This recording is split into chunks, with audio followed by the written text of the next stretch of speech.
Muchas gracias, Abraham. Eh, no soy experto en el tema. Yo, como ustedes saben, además de filosofía, sobre todo me he dedicado a las ciencias políticas. Pero justamente en el Instituto de Ciencias Políticas tuve a un gran profesor que explicaba los principales problemas de la politología con diapositivas muy elementales en esa época, referidas las diapositivas a obras de arte, de arquitectura, y la Escuela de Atenas de Rafael Sanzio, como usted menciona, era naturalmente una de las figuras emblemáticas de la enseñanza de filosofía. Estimado público y estimado Abraham, evidentemente es bueno que ustedes vean algunas grandes obras de arte que tienen un contenido filosófico y sobre todo explicativo didáctico. Y este es el caso de la Escuela de Atenas. Permítame mencionarle algunos detalles. Rafael, el gran pintor italiano, se informó, se documentó intensamente con los mejores profesores de filosofía de la época en Roma, cuando él pintó este enorme fresco que está en las estancias vaticanas. O sea, en su época era la simple decoración de una habitación, una estancia del Palacio del Vaticano. Así de bien vivían los papas. Hasta bien entrado el siglo XX les iba en este sentido muy, muy bien. Tenían los votos de castidad, pobreza y obediencia, pero lo hacían en medio de obras de arte y de una riqueza realmente espléndida, como puede ver hoy cualquier visitante de los museos vaticanos. En la Escuela de Atenas, como lo dice Abraham, se encuentran dos figuras centrales que son en esa época todavía las dos cumbres absolutas de la filosofía. Está a nuestra izquierda Platón y a nuestra derecha Aristóteles. Platón representado por un hombre viejo y Aristóteles por un hombre más joven. En forma imperiosa, Platón levanta la mano y con el dedo señala el cielo, es decir, el mundo de las ideas. Y en cambio Aristóteles hace un gesto de apaciguamiento, como diciéndole al maestro, no exageres, y con su mano señala la tierra, es decir, el realismo. En una sola figura, claro, en forma muy elemental, lo admito, están representadas dos posibilidades del pensamiento filosófico. Por un lado, el idealismo y por otro lado, el realismo. Ahora vamos a la pregunta específica de Abraham. ¿En qué sentido había o no en el Renacimiento una cierta libertad de expresión? Hay que considerar que esta pintura no tiene ningún elemento teológico. En la representación de los filósofos, casi todos de la época clásica griega y romana, no aparecen figuras que podríamos llamar eclesiásticas. En la Escuela de Atenas, por otra parte, hay una especie de jerarquía del pensamiento. En el centro están los dos filósofos más grandes y les siguen toda una serie de pensadores, matemáticos, etcétera, que no son, digamos, de la calidad filosófica de estos pensadores.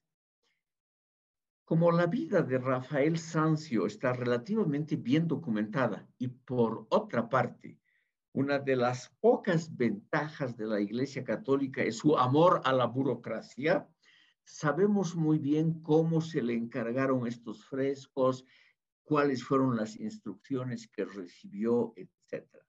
Y aquí viene justamente la diferencia con la Edad Media eclesiástica, estimado público.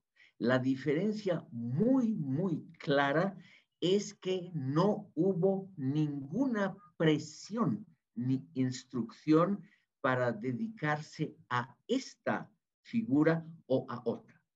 Aquí, aquí podemos decir entonces, estimado público, que en el comienzo del Renacimiento y en base a los frescos de las estancias vaticanas, podemos asegurar que la libertad de pensamiento y de acción de los artistas era mucho mayor que en la Edad Media. En la pantalla he conseguido una imagen en colores de la Escuela de Atenas y ustedes aquí pueden ver muy claramente, es una figura, es la pintura más famosa de toda la filosofía y es la figura más usada para ilustrar libros de filosofía. Aquí también en Bolivia se ha utilizado este notable fresco para ilustrar publicaciones de nuestra disciplina. Lo que yo quiero mostrarles aquí es solamente la armonía de colores. Rafael Sanzio tuvo absoluta libertad para elegir a quienes representaba, cómo los pintaba y en qué posición los ponía en la jerarquía. La jerarquía naturalmente es una jerarquía que desciende del centro a los lados. O sea, a los lados las figuras son, a los extremos lados las figuras son menos importantes que al centro. Están los filósofos clásicos y los literatos famosos de la antigüedad. Y una de las figuras, no sé si la flecha mía la ven ustedes que señalo, una figura vestida completamente con un manto blanco, símbolo de la inocencia, con cabellos largos dorados. Ese es el propio artista que se ha eternizado en este fresco entre los filósofos, porque obviamente era una de las pocas oportunidades de aparecer. Él sabía que esta pintura iba a perdurar por muy largo tiempo y obviamente como no era un hombre humilde, Rafael, entonces él se ha perpetuado en esa hermosa pose, un jovencito con rasgos un poco femeninos, está él como representante de la pintura, porque la escuela de Atenas lo que nos trata de mostrar es la unidad del saber y de las artes. Están filósofos, pensadores, geómetras, astrónomos y también artistas y escritores, de todo un poco, porque todos constituyen la escuela del saber. El arco, los dos arcos centrales, quieren de alguna manera abrazar el saber y muestran el cielo, lo divino atrás. Además, como ustedes ven en la pintura, tiene realmente algunos rasgos muy interesantes. Representa una estancia donde hay muchas estatuas en los nichos de las paredes y muchas representaciones. Aquí estoy poniendo la flecha en estas figuras. Muchas de estas figuras representan también a personajes históricos, a personajes mitológicos que son importantes para la filosofía. En una palabra, señor Abraham, la escuela de Atenas justamente es tan diferente a cualquier figura de la Edad Media porque aquí no hay influencia religiosa, no aparece ningún portador de una dignidad eclesiástica. Aquí no aparece ningún sombrero cardenalicio, ninguna tiara papal, ninguna vestidura episcopal, no hay ninguna alusión a la iglesia, es como una representación del arte laico. Y la libertad que consiguen los artistas en el Renacimiento está justamente encarnada en el hecho de que el comitente, el que ha comisionado este fresco, era un papa, pero, o sea, la máxima autoridad de la Iglesia Católica, pero que él se abstuvo de dar cualquier indicación preceptiva al autor. Y eso es una enorme diferencia, no solo con la Edad Media, sino con todas las épocas anteriores. Estimado público, a ver, imagínense ustedes en el Imperio Persa, en la decoración del gran palacio de Persépolis, todas las figuras, los bajos y altos relieves del palacio, todo lo que ha quedado, se sabe con seguridad que eran figuras para enaltecer al emperador persa y a la religión zoroástrica. No había absolutamente nada fuera de eso. En cambio, aquí no hay, al contrario, nada que recuerde a la Iglesia Católica. Esa es la enorme diferencia y por ello entre Edad Media y Renacimiento, y por ello es que yo agradezco mucho a Abraham Huanca porque nos ha mostrado un buen ejemplo de esa enorme diferencia en el campo de la libertad de pensar entre la Edad Media y el Renacimiento. Hay naturalmente muchos casos similares, estimado público, no es el único. Si tal vez hay alguna otra impugnación o comentario, yo encantado, estimado público, con gusto también les puedo mostrar imágenes que aligeran un poco mi pesado y aburrido discurso. Obviamente se enriquece mucho mostrando obras de arte porque estas son un contraste, un contrapunto, como se diría en música, a lo tedioso que es mi discurso. ¿Por qué he citado largamente a Octavio Paz? Este es un punto que quisiera aclarar, estimado público, porque no hay duda de que Octavio Paz, Premio Nobel de Literatura, es un personaje extraordinariamente importante y aunque él no estudió filosofía ni tampoco compuso textos filosóficos, era un gran observador, realmente una eminencia en ese campo. Y él, estimado público, se ha dedicado una buena parte de su vida, sobre todo en libros como Tiempo Nublado, El Ogro Filantrópico, Postdata y otros, a mostrar justamente las diferencias civilizatorias entre el modelo del norte y el modelo latinoamericano. Y ambos modelos en su origen están realmente muy influidos por cuestiones religiosas. No hay duda que nosotros hemos tenido un enorme peso hasta hoy de la cultura católica.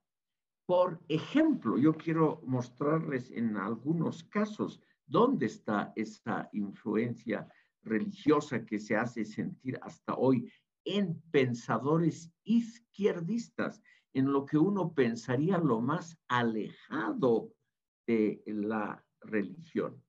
Por ejemplo, la tendencia a definiciones al estilo enciclopédico y también, estimado público, en esa muy fuerte inclinación a creer en dogmas y a sostener como verdades absolutas lo que algunos pensadores que nos gustan, a sostener que esas verdades siguen vigentes.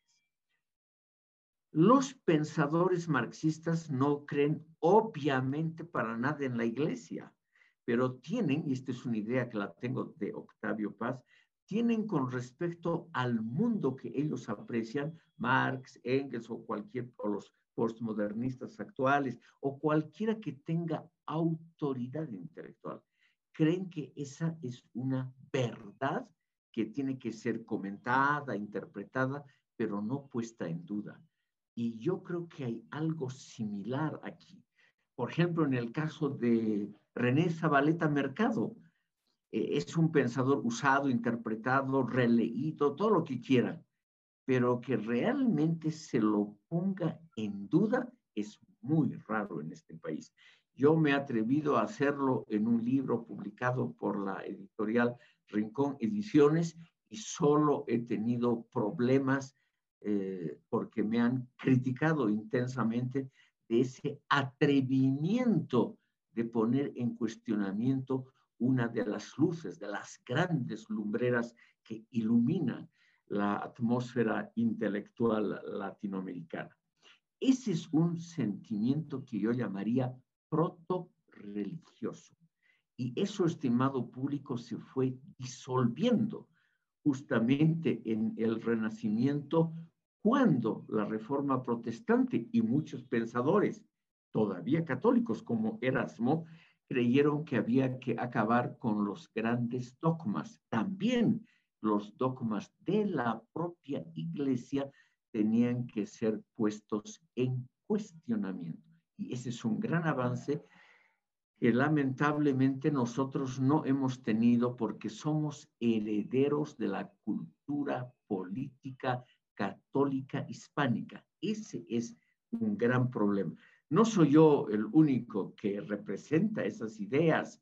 Historiadores como Enrique Krause, también algunos intelectuales bolivianos, quiero citar solamente a Alcides Arguedas, Alcides Arguedas crítico, no al racista. Él también tenía una opinión muy negativa de las tradiciones que pesan sobre la conciencia intelectual del país. Entonces, para redondear este pequeño capítulo, estimado público, Lutero y el protestantismo inician lo que Octavio Paz llama la crítica de los principios filosóficos del sistema. O sea, ellos inician algo muy importante que es muy novedoso a nivel mundial. Voy a explicar por qué digo a nivel mundial, y que ha de alguna manera modificado nuestro mundo. Si nosotros creemos, como por ejemplo ahora, que la Tierra gira alrededor del Sol y no al revés, se debe a la obra de Nicolás Copérnico. Este astrónomo polaco publicó su obra sobre las revoluciones de los cuerpos celestes solo después de su muerte, cuando ya no había problema de que lo persiguiera la Iglesia Católica, porque, estimado público, pensar esas cosas, es decir, atacar los dogmas, dogma en el sentido de opinión fuerte, atacar las opiniones fuertes que prevalecen en el sentido común social, en el imaginario colectivo, era en el siglo XVI algo muy difícil de hacer. Se necesitaba realmente valentía. Y algunos pensadores, que es lo que voy a mencionar ahora, han pagado muy caro, o algunos con la vida, como Giordano Bruno, o con la terminación de su labor científica, como Galileo Galilei, el haberse atrevido a poner en duda la autoridad de la Iglesia. Y fíjense que Galileo Galilei, estimado público, es ya del siglo XVII.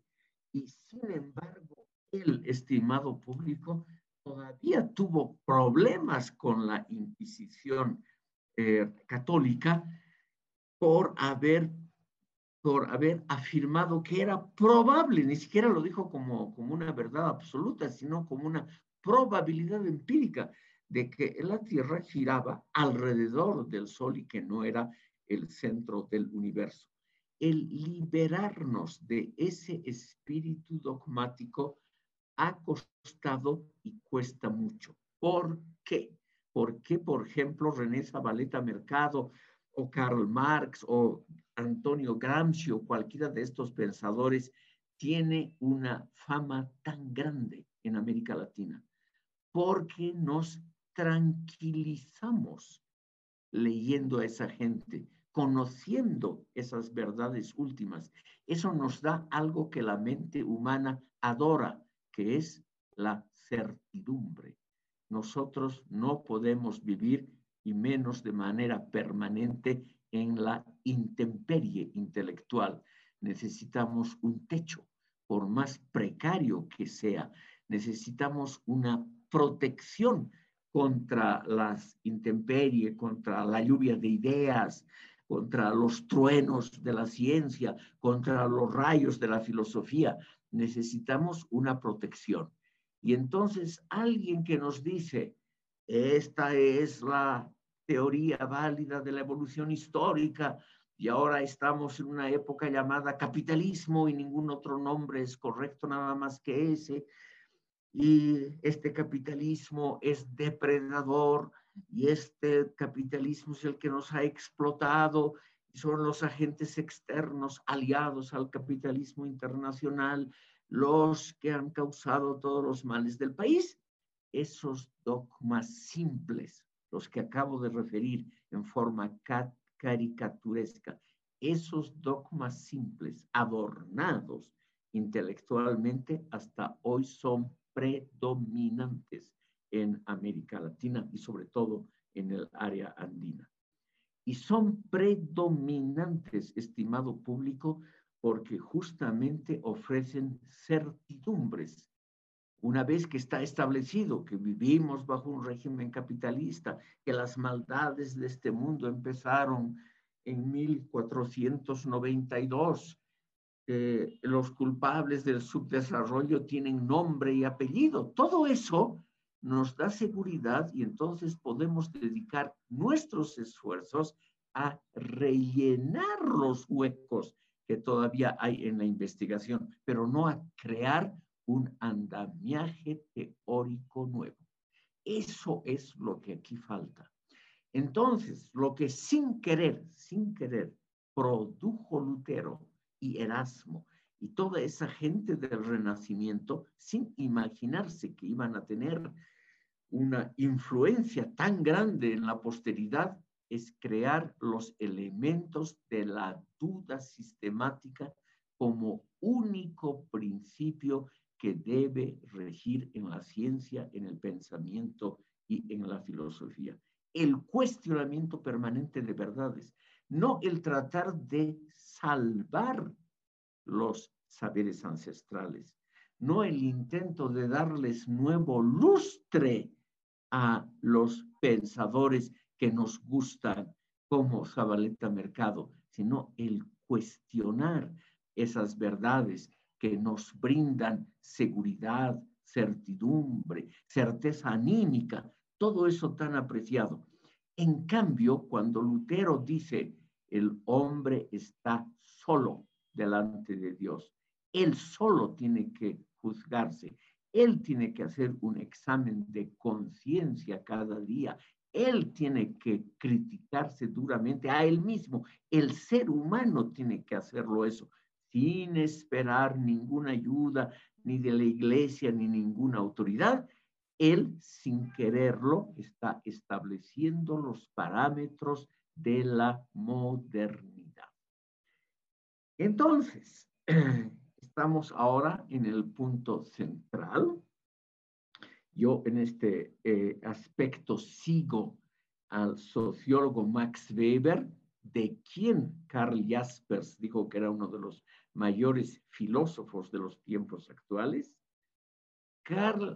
Max Weber, estimado público, como muchos otros pensadores, Ernst Troeltsch, Ferdinand Tönnies, y los que han criticado también los lados negativos del mundo moderno, han creído que alrededor de 1500 empieza realmente una época totalmente diferente a las anteriores. Las anteriores se distinguían por ser más o menos equivalentes entre sí.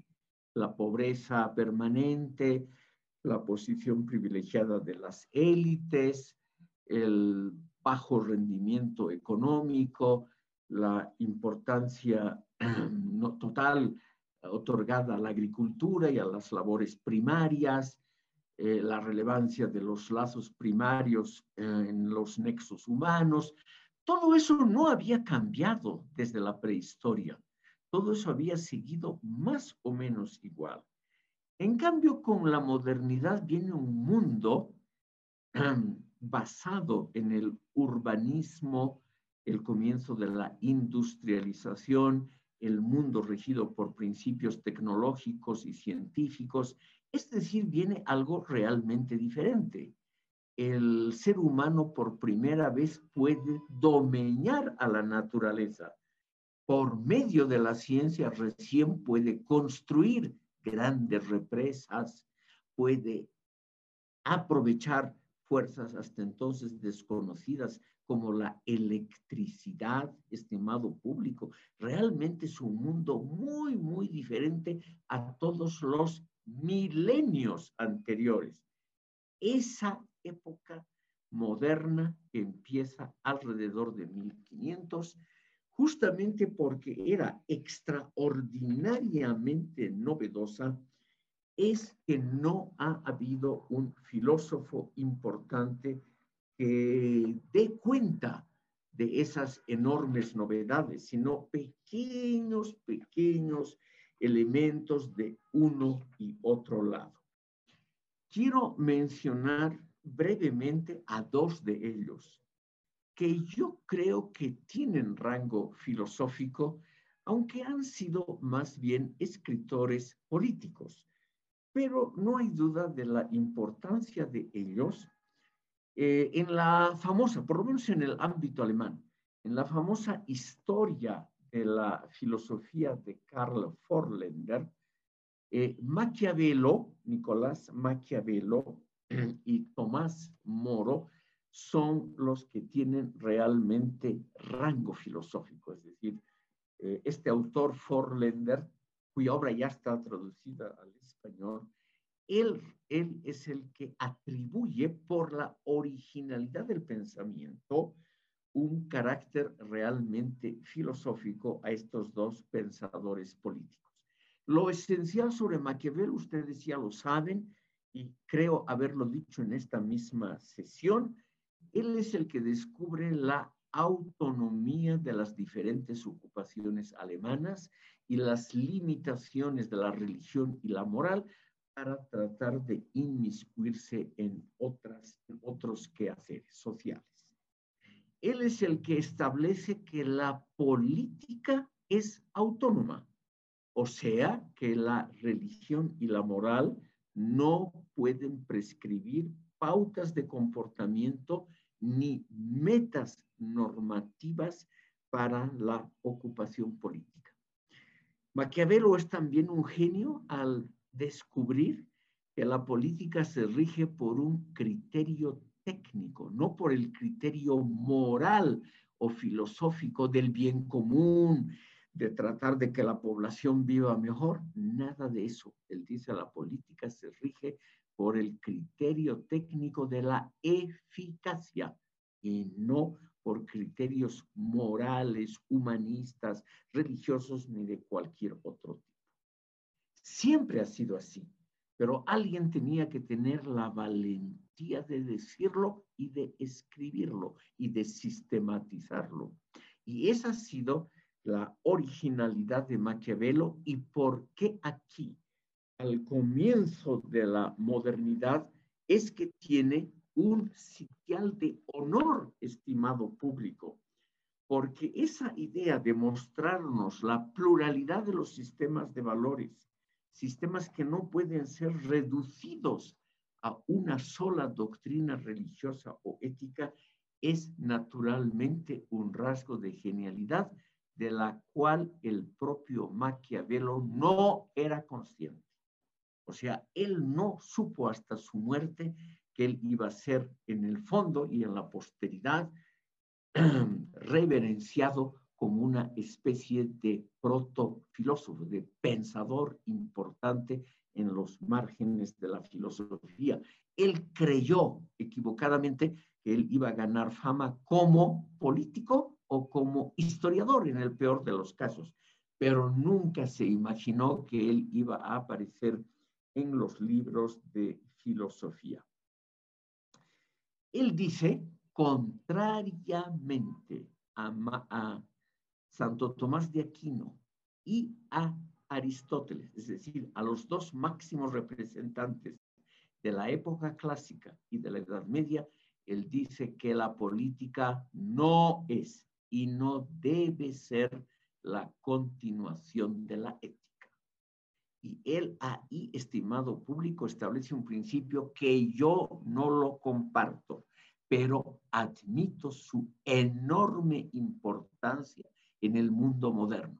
No lo comparto porque Maquiavelo abre la compuerta, estimado público, a un enfoque tecnicista de la política que nos puede llevar a consecuencias antihumanistas.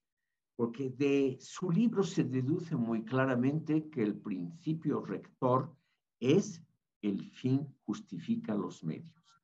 Aunque Maquiavelo no lo haya dicho, todo su libro, y sobre todo el capítulo 18, el más famoso, nos inclina en esa dirección.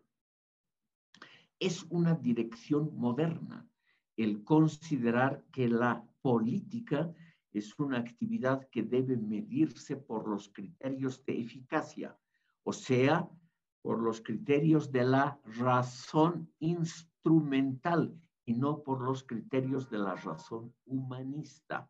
Por eso es que Max Weber cree que con la modernidad empieza la gran época donde la razón instrumental se separa de la razón global humanista.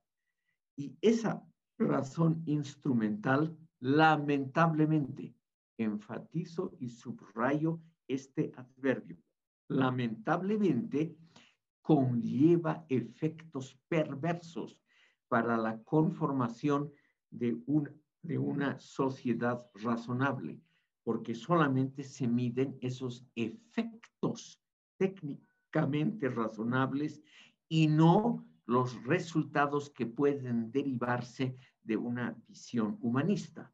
Con esto quiero adelantarme y mostrar a ustedes orgullosamente que yo también reconozco los efectos negativos de la modernidad, que son muchos.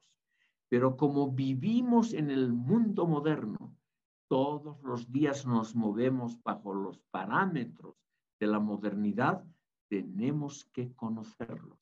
Y al conocerlos, tenemos también que saber cuándo se han iniciado, quiénes han sido los precursores en descubrir ese principio de la razón instrumental, que es realmente un gran hecho, una gran, yo diría, un hecho heroico de la filosofía. Maquiavelo nos da a entender, como decía, que el fin justifica los medios, aunque no lo dice abiertamente. Ante la enorme literatura que se ha generado en torno a Maquiavelo y a su teoría, aquí me limito a decir que la hazaña de este personaje consistió en poner por escrito lo que se ha practicado a lo largo de milenios. Y esta tematización conduce a una justificación teórica. El fundamento para la concepción de Maquiavelo era una antropología pesimista o negativa, el ser humano como un ser básicamente egoísta, que es también uno de los fundamentos del mundo moderno, no más el hombre bueno, como también lo creía Rousseau, el hombre bueno que solo es pervertido por la sociedad, pero que en su esencia es toda bondad. Eso para estos pensadores modernos es simplemente falso. Maquiavelo inaugura una tradición del pensamiento moderno en política y en los campos sociales que es ampliada por autores como Hobbes, Schopenhauer, Nietzsche, Marx y Freud. La obra de Maquiavelo es muy amplia, estimado público, pero no la podemos tratar porque sus otras obras, la primera década de Tito Livio, así se llama curiosamente su principal obra, los discursos sobre la primera década de Tito Livio, perdón, y la historia florentina no tienen la importancia filosófica de El Príncipe.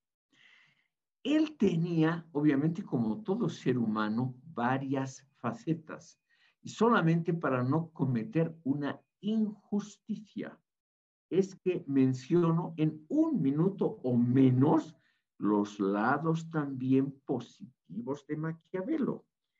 Él quería una administración pública eficaz que cumpla el cometido para el cual ha sido creada esta administración pública. O sea, que sea eficiente también en el servicio a la colectividad.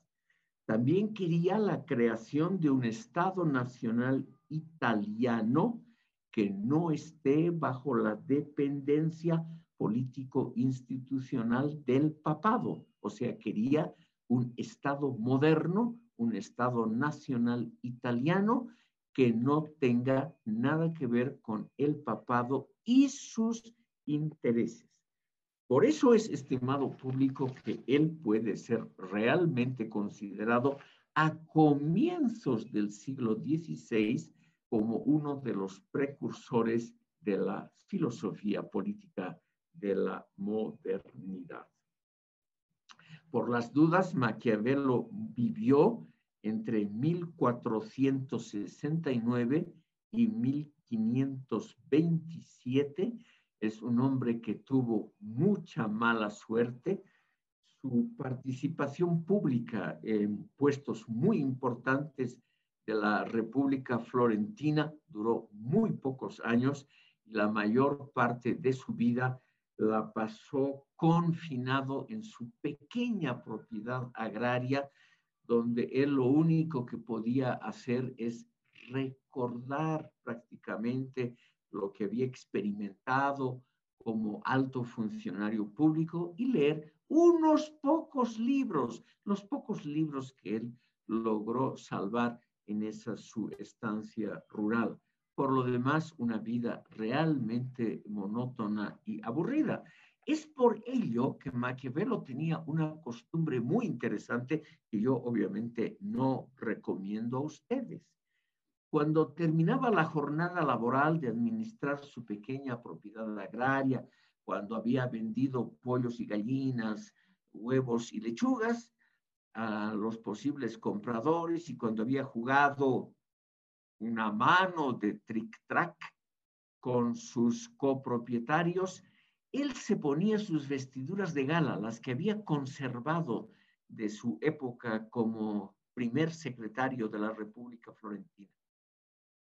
Se ponía sus ropas de gala y entonces él convocaba a los grandes espíritus de la antigüedad, convocaba a Cicerón, a Séneca, a Epícteto, a todos los grandes pensadores, y con ellos mantenía obviamente un diálogo ideal, un diálogo difuso, un diálogo como a él le hubiera gustado que sea.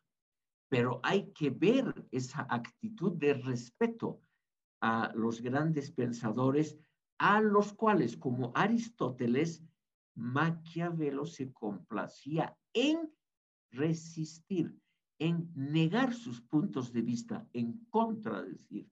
Pero para contradecir a un espíritu como Cicerón o Aristóteles o cualquier otro, él se ponía sus vestimentas de gala para mostrar la continuidad del pensamiento filosófico. Y eso, estimado público, es algo que deberíamos respetar hoy en día. El segundo pensador inaugural de la modernidad que quiero presentar muy brevemente a ustedes, solo en sus aspectos filosóficos, es Tomás Moro. Este pensador y escritor inglés vivió de 1477 a 1535. Y sobre todo lo importante es su libro llamado por él mismo Utopía, con la cual él creó el género literario de las novelas filosóficas utópicas.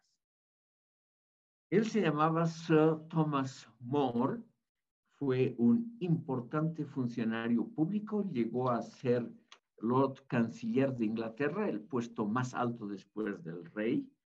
Era un pensador inspirado por el descubrimiento del nuevo mundo, esto está muy claro en la Utopía, y por las posibilidades político-organizativas que se derivaban del descubrimiento de América. La Utopía es un texto muy sugerente, todavía hoy se lee con extremada facilidad. Es un texto situado entre la ficción y la filosofía, que en el fondo era una crítica exhaustiva del orden social de su tiempo. Esto es lo valioso. Como él, además, era alto funcionario y terminó su carrera como Lord Canciller, él obviamente no podía criticar el orden social de su tiempo, porque él era corresponsable en alto grado de ese sistema social. Pero él se valió de una ficción literaria precisamente para hacer un análisis exhaustivo y muy duro de la realidad inglesa de su época. No digo británica porque todavía no existía la unión entre Inglaterra y Escocia. Moro censuró el individualismo exagerado de los sectores socialmente ascendentes de su época.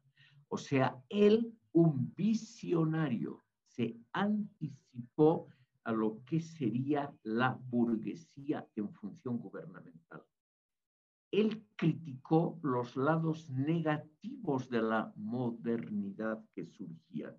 Él analizó la pérdida, por ejemplo, de los lazos primarios, o como diría el sociólogo alemán Ferdinand Tönnies, él mostró lo que es el sustituir la solidaridad automática y orgánica de la comunidad, como lo llama Tönnies, premoderna, y ser estos lazos suplantados por los lazos secundarios y la solidaridad mecánica de la sociedad moderna. En esto realmente se adelantó siglos a los pensadores que criticaron a la sociedad posterior. Él criticó también, o sea, Moro criticó el individualismo exagerado de la gente exitosa en el mundo de la política y de los negocios. Él notó que la fraternidad, el amor y la ayuda al prójimo se desvanecerían en ese mundo moderno. Y finalmente, él analizó los aspectos negativos vinculados a la propiedad privada. No hay duda, estimado público, una persona que se adelantó en siglos a lo que se vería recién claramente como Karl Marx en el siglo XIX. Ahí reside el mérito considerable de la obra Utopía, que también tiene, obviamente, como toda obra humana, rasgos negativos, porque hay en esta obra una nostalgia romántica por la Edad Media, por sus elementos culturales basados en un orden simple y fácilmente comprensible. Moro idealiza esos aspectos de la Edad Media, donde no solamente prevalecen los rasgos primarios, sino donde cada uno sabe cuál es el lugar que le corresponde en el orden social y no se revela. La utopía de Moro es un mundo totalitario, no es un mundo liberal de ninguna manera. Es un orden totalitario donde unos trabajan y otros mandan. Es un mundo de jerarquías muy rígidas. Es un mundo, estimado público, donde hay esclavitud para los trabajos más rudos y desagradables. Es un mundo también que es extremadamente tedioso, donde no hay ningún cambio, como ha debido ser la Edad Media. Años y años, siglos tras siglos, más o menos, el mismo ordenamiento social, jerárquico, inescapable, para la gente culta algo tediosísimo.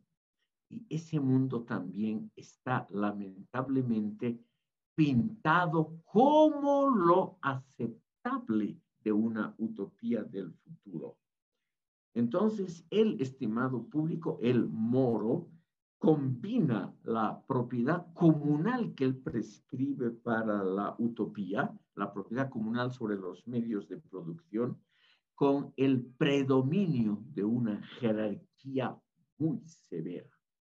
Entonces, ese orden es el orden totalitario que, bajo diferentes formas y naturalmente en una, podríamos decir, en una figura mucho más modernizada, existió en algunas sociedades en la primera mitad del siglo XX. Ahora, este orden utópico, donde no pasa nada, donde todo está regulado, donde se sabe de antemano cómo va a ser el destino de cada una de las personas, el destino de la sociedad, es un orden que no es histórico, porque Tomás Moro ha abolido lo contingente, lo fortuito, lo aleatorio, es decir, lo realmente humano y lo específicamente político, porque la casualidad, lo fortuito, lo aleatorio, es el alma de la política. Es un orden donde no pasa nada, donde todo está regulado, sabiamente, pero donde todo está regulado de antemano y donde uno nace, crece y muere de acuerdo a reglas racionales, pero aburridísimas, que no permiten el desarrollo espontáneo del ser humano. Todos los comentaristas, estimado público, han señalado el carácter aburrido y monótono de la vida en la utopía de Tomás Moro. Pero él señala algo extremadamente interesante. El mundo del futuro puede ser hecho, producido por el ser humano si hay la voluntad de hacerlo.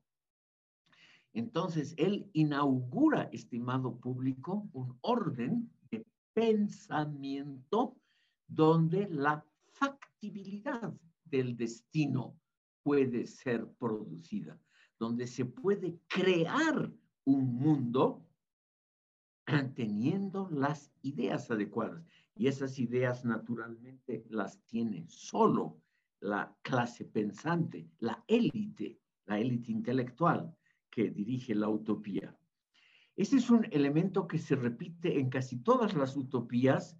La clase dirigente, exactamente como lo previó el divino Platón hace 2400 años, la clase dirigente son los intelectuales.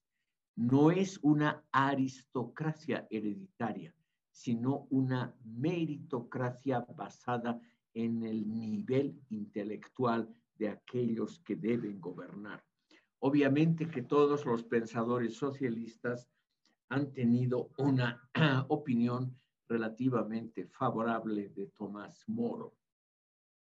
También esa opinión favorable la ha tenido paradójicamente la Iglesia Católica. Hoy Tomás Moro es un santo de la Iglesia Católica. Ha sido elevado al honor de los altares, como se llama en la cultura católica, porque él murió decapitado por orden de su propio rey, el que lo había nombrado Lord Canciller de Inglaterra, porque él se negó a aprobar la separación la separación entre la corona británica y la Iglesia Católica. Él se negó a aprobar la instauración de la Iglesia anglicana por su propio rey, por Enrique VIII. Entonces, al negarse a aprobar la ley de la supremacía del monarca sobre la Iglesia, él cometió, según el derecho británico de ese momento, un acto de traición al rey.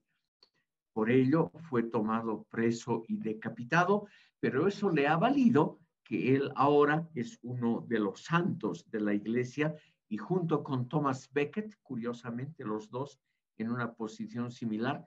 Son los dos santos católicos más importantes que ha dado la Gran Bretaña. ¿Por qué, estimado público, es importante la utopía en el sentido de la modernidad que estamos examinando? Porque aquí aparece la posibilidad de que el ser humano conforme un orden social nuevo y lo organice de acuerdo a preceptos estrictamente racionales, aunque finalmente resultan, como hemos dicho, repetitivos y monótonos, pero es un orden racional. Y según Moro, eso es factible, o sea, hacedero, si uno se rige por esos principios racionales. Ahí empiezan las grandes utopías. Es la primera de las utopías políticas que luego, sobre todo en la Gran Bretaña, Sir Francis Bacon es otro de los que producen una utopía en situación muy similar un siglo después. Y estas utopías tienen ese elemento de la factibilidad del destino humano. O sea, aquí hay un autor que por primera vez establece que el destino humano es factible, es decir, puede ser hecho por la voluntad humana si hay efectivamente un principio de voluntad política, que es lo que falta. El libro de Moro, estimado público, ha inspirado a muy numerosos pensadores posteriores, por eso simplemente hay que mantenerlo en la memoria. Yo no pretendo que ustedes lean la utopía de Moro, ni tampoco la literatura secundaria sobre él, nada de eso. Pero la modernidad le debe realmente su gran esfuerzo intelectual, porque él inicia esos grandes proyectos de la factibilidad del progreso humano, esa factibilidad que luego es proseguida por otros utopistas, por ejemplo, Tommaso Campanella y su Ciudad del Sol, o Francis Bacon y su Nueva Atlántida. Quiero referirme, estimado público, muy brevemente a Francis Bacon, porque él fue un gran filósofo. Fue el iniciador del empirismo en la Gran Bretaña en el siglo XVII, un siglo después de Tomás Moro. Su famosa obra, el Novum Organon, fue realmente la base de una filosofía muy importante hasta el día de hoy, que es el empirismo, extraordinariamente popular en el mundo anglosajón, que es el mundo, yo diría, casi por excelencia de la modernidad en términos económicos, no en términos institucionales o culturales. Bacon fue también el autor de la doctrina de los ídolos, o sea, de los prejuicios colectivos que en todas las sociedades dificultan el auténtico conocimiento. Hay que imaginarse un momento, estimado público, la vida que podríamos llamar social política en Inglaterra, posteriormente con la unión de Escocia, la Gran Bretaña, porque esa es la gran potencia que construye la modernidad en la cual todavía estamos nosotros inmersos. Y Francis Bacon es aquel que vagamente presiente cómo va a ser esa modernidad. Por ello yo no recomiendo que lean La Nueva Atlántida, su obra utópica, que es un proyecto tecnocrático según el cual una élite política legitimada por su saber técnico y filosófico gobierna la comunidad sin ninguna necesidad de rendir cuentas a la población. Por razones de espacio no puedo extenderme en la obra de Bacon, pero quisiera recomendar a ustedes una obra de un autor boliviano que es una de las mejores en la literatura secundaria sobre Bacon, que es Los ídolos de Bacon, cuyo autor es Guillermo Frankovich. Porque este Bacon era un tipo muy, muy observador. Y él notó que nosotros, los seres humanos, indefectiblemente estamos influidos por ídolos, o sea, por prejuicios de los cuales nosotros no nos damos cuenta. Esto es lo interesante, estimado público. Son ídolos que provienen de funciones sociales, religiosas, de la propia configuración política de una sociedad o de muchos aspectos similares. Y el conocimiento verdadero, el filosófico, el auténtico, se produce, de acuerdo a Bacon, cuando nosotros superamos a esos ídolos, a los ídolos del mercado, del teatro, del foro, etcétera, que son los diferentes tipos de prejuicios con los cuales nosotros nos regimos en la vida cotidiana sin darnos cuenta, porque son parte del sentido común de la sociedad en la cual nos desenvolvemos. O dicho en palabras muy simples, esos prejuicios son la base probablemente misma con la cual pensamos y actuamos. Solo un análisis profundo, cuando nos cuestionamos a nosotros mismos, cuando nosotros mismos nos convertimos en un objeto de nuestra crítica, es que notamos esos prejuicios sociales de gran extensión. Quisiera mencionar un detalle que es interesante para la cultura general. En ese siglo XVII también ha habido otros pensadores utopistas de gran peso en la Gran Bretaña. Ustedes no necesitan ni recordar los nombres, solamente lo que es necesario es, estimado público, comprender que el pensamiento que había florecido antes, digamos, en la China, siguiendo a Hegel, en la India, en Grecia, en Roma, se traslada ahora a la Gran Bretaña. Es ahí donde Sir Thomas More, Sir Francis Bacon, James Harrington, John Milton y los otros pensadores van preparando la filosofía política del liberalismo que con Hobbes, John Locke y otros grandes pensadores encuentra su expresión más notable y de más influencia en la historia del Occidente. Con Bacon, estimado público, vemos lo que significa la era moderna para la filosofía.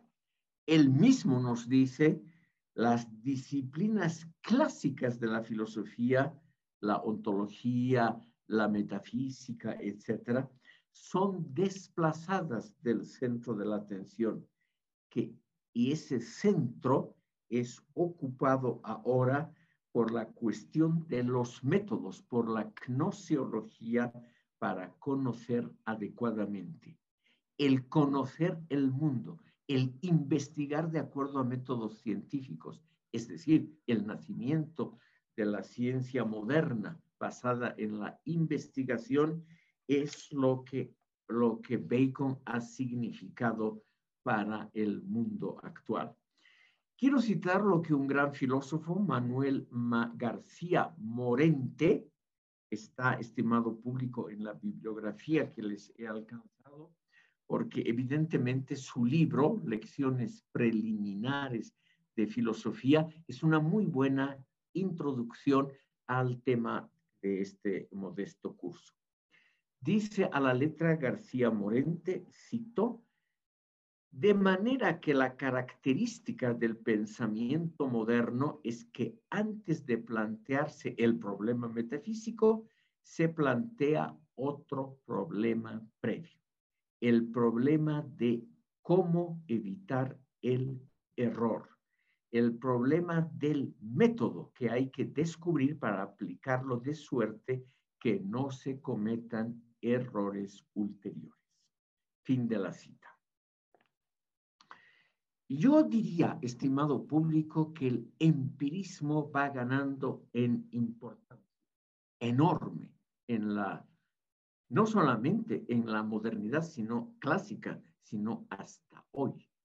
Y ese empirismo está basado en el método experimental que Bacon propuso contra el método deductivo lógico de Aristóteles, contra el organon de Aristóteles. Esa es la enorme importancia de Bacon, que dura hasta hoy, además, naturalmente, de su gran utopía, la Nueva Atlántida, el mundo tecnocrático de hoy, o sea, manejado por una élite política que es legitimada por su saber técnico. Es una idea realmente que podríamos llamar muy, muy moderna.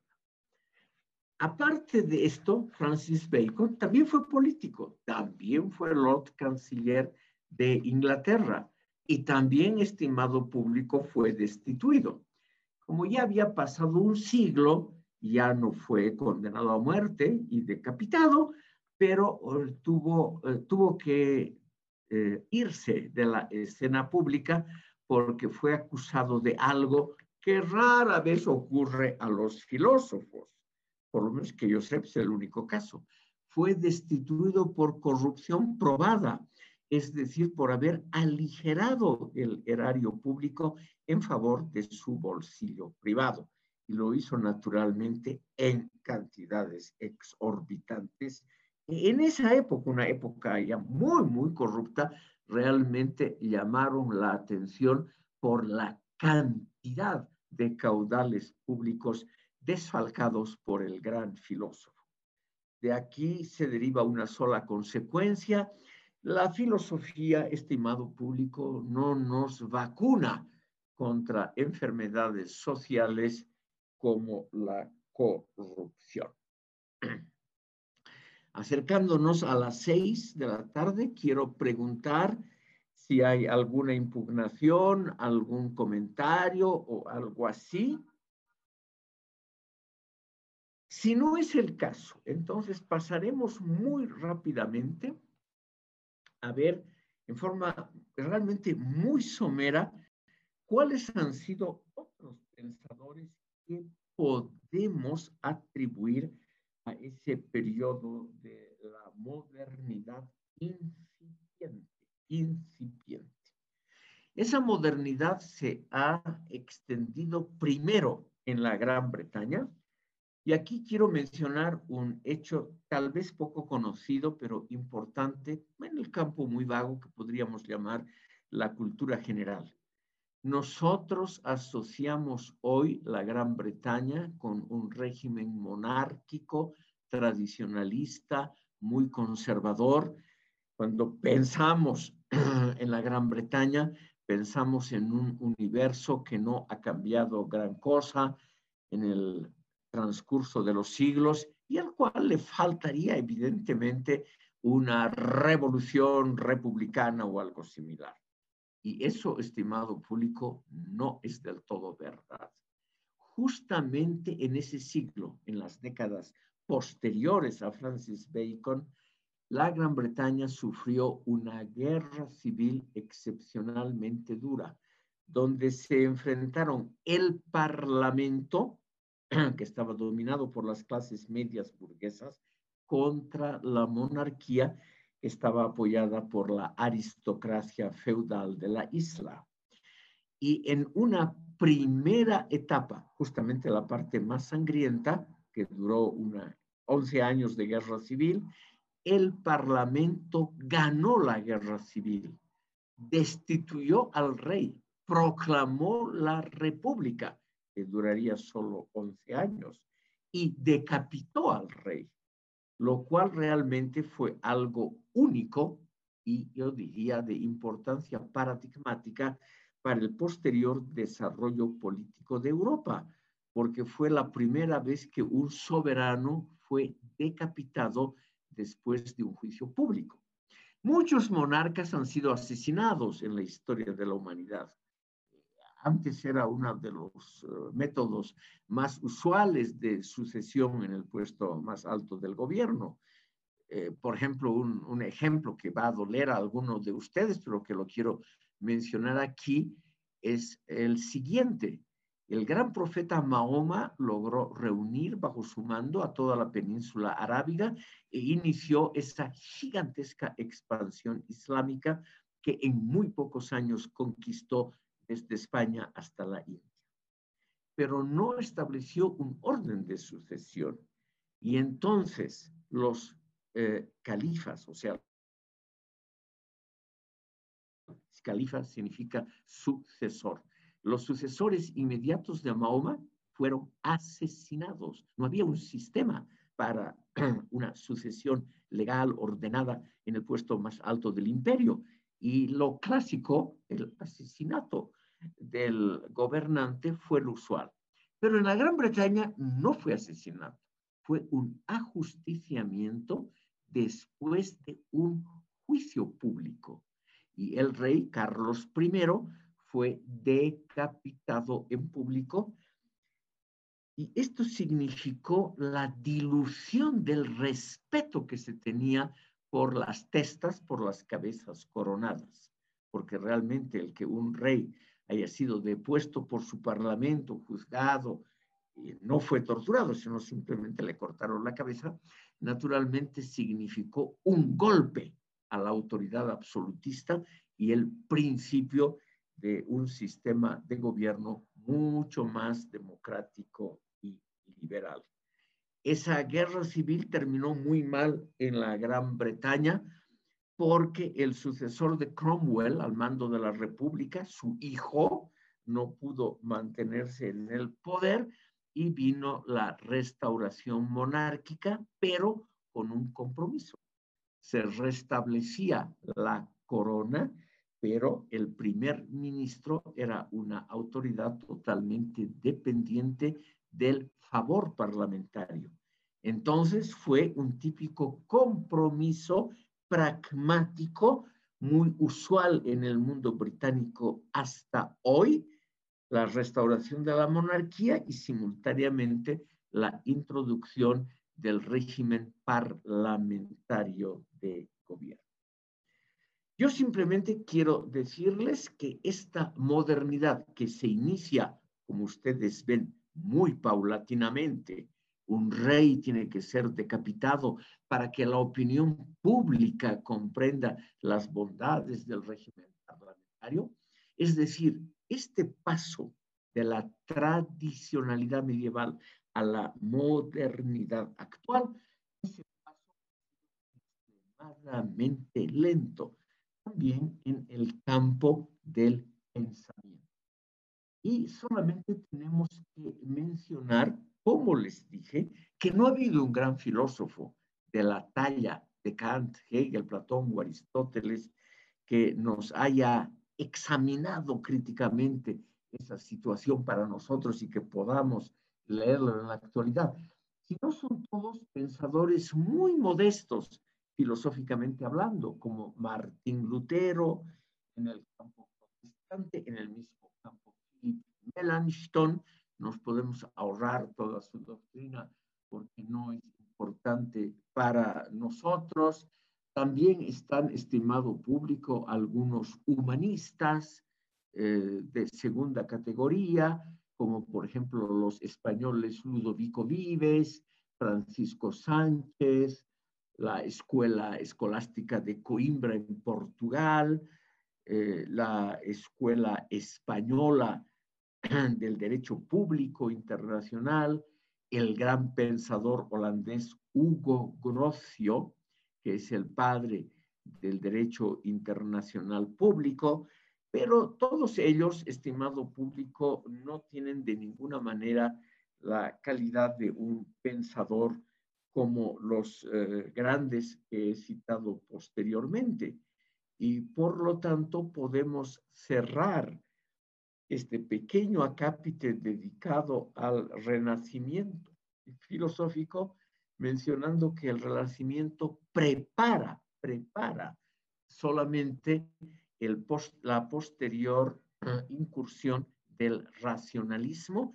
Vamos a ver en la próxima sesión brevemente qué significa el racionalismo para el mundo moderno y por qué tenemos que estudiarlo un poco, porque hasta hoy es una de las corrientes más importantes del mundo occidental y una de las corrientes que fundamenta la especificidad de esa cultura moderna, occidental, pluralista y democrática. Si no hay ningún comentario, les agradezco por hoy y así terminamos esta sesión. Muchas gracias por escucharme.